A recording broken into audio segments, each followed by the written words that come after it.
Welcome to the rice fields, mother. Drop it.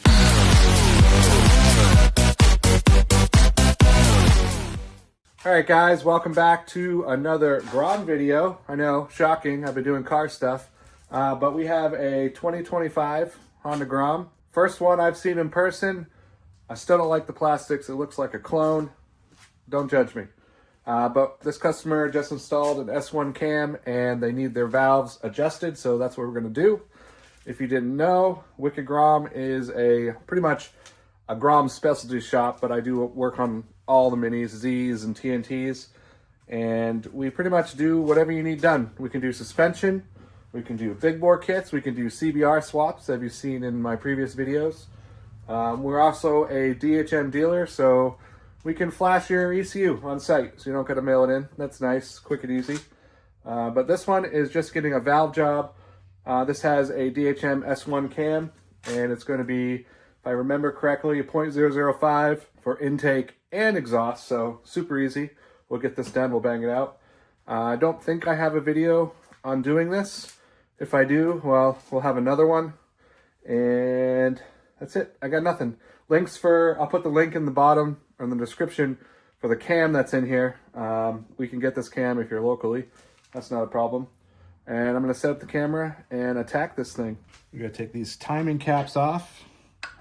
This is gonna be a 10 millimeter. And yes, I loosened them off camera so I didn't look crazy as I tried to get them off.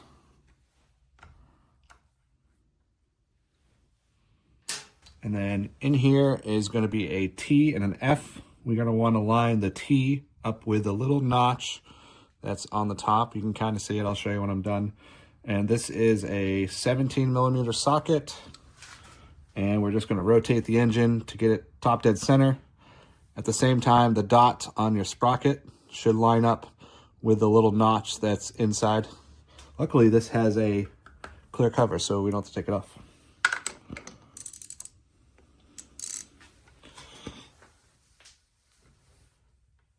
All right, so you'll see there's the T and the F. You want the T to line up with that notch, and then you'll see that dot is lined up with that mark on the head.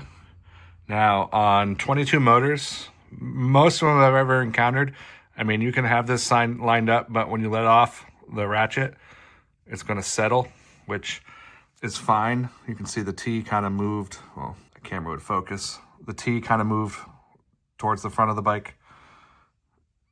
And our sprocket mark kind of went down. This is the mark we're going to line up. That's fine. That's still TDC. That's just how the motor sits at TDC. It's a little annoying when you try to do this and you're like, what the fuck's happening? So we're TDC. I did obviously take this off so I could show you this, as most people won't have that clear cover. Now we're going to remove the two tappets, the intake tappet and the exhaust tappet. 8mm bolts, and then we can get to adjusting.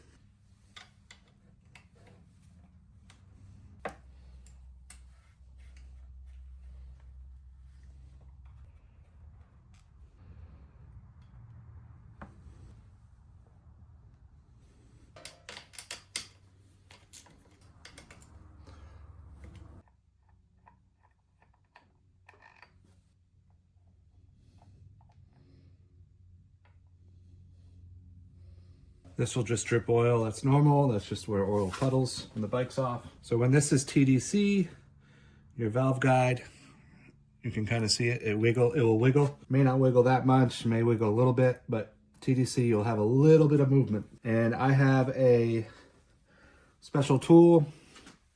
I'll link this in the description. This is just the tappet adjuster tool. It's got the lock nut, wrench, and then it has the little square screw in there so you can hold the nut and adjust. And we want this to be 0.005. So what I usually do is loosen the nut by hand, or enough so it's loose by hand, and then I'll take this and tighten it down onto my 5 tappet clearance tool, my valve clearance tool, and then work it from there.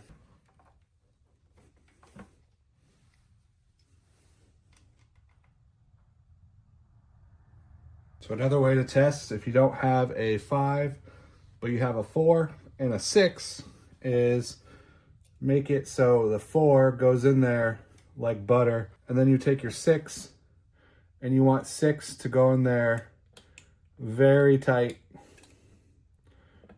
but you want it to go in a little bit, but you want to have a lot of resistance putting it in there. So then you know you're right on the money for 5, because 5 will go in there pretty easily but have a little bit of resistance.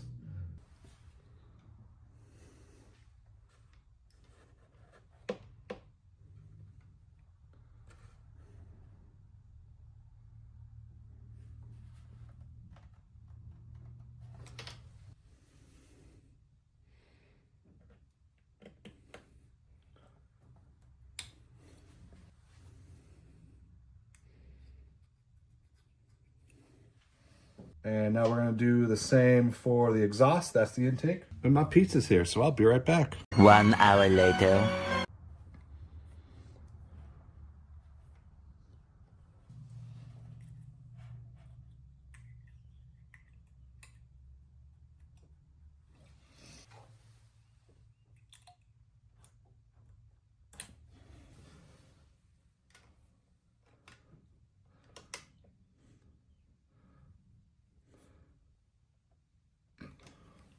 All right, now that the valves are done, we're just gonna rotate our crank assembly, make sure there's no resistance on anything.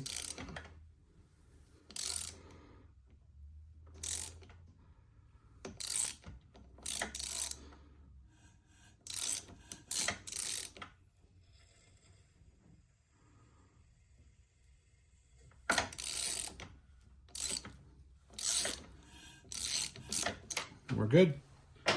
Now we can reassemble everything.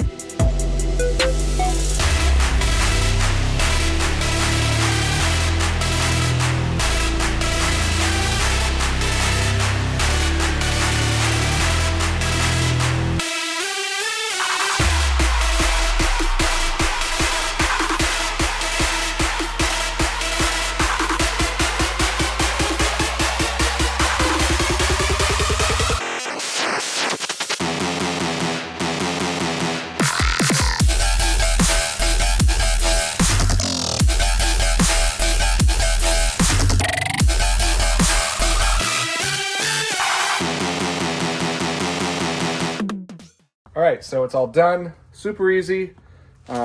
It's not much to doing the valves on these bikes. I'll have a clip of it idling. No clanks, no clicks, no nothing. It's perfect. It purrs like a kitten.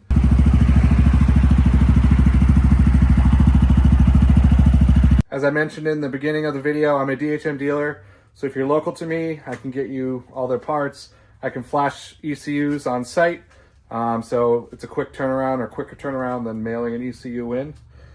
And that's that. I will see you guys on another video, whether it's probably going to be the front bumper install on my Paul Walker Tribute Eclipse, or I might record the big bore 149 build on the Supermoto. We'll see. That's a little more involved, and time is of the essence around here.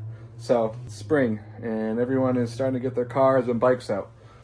But I'll see you guys in the next video. Later.